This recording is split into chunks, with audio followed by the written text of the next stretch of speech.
নমস্কার, আমি অ্যাস্ট্রোলজার শারদিয়া শাস্ত্রী। আজকে আমি আপনার দিকে এই সাদা পেপারের মধ্যে একটি উপাচার দেখাচ্ছি।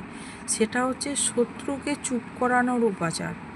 আপনারা এরকম একটা সাদা পৃষ্ঠা নেবেন। এরকম আমি যেমন একটি নাম লিখেছি, আমি মন গড়া হিসেবে নামটি লিখেছি। আপনারা এরকমভাবে শত্রুর নাম লিখবেন যে শত্রু আপনাকে খুব জ্বালাতন করছে। আর এই উপাচারটা প্রত্যেক শনিবার আপনার দিকে করতে হবে। কি করবেন, একটা সাদা পৃষ্ঠা নিলেন, নিয়ে তাতে এরকম ব্ল্যাক কালারের কালি দিয়ে আপনি শত্রুর নাম লিখবেন। লেখার পর সেটিকে আপনারা বিজোড় সংখ্যায় ভাঁজ করবেন। কখনো জোড় সংখ্যায় ভাঁজ করবেন না। জোড় সংখ্যায় ভাঁজ করলে কাজ হবে না। বিজোড় সংখ্যায় ভাঁজ করবেন।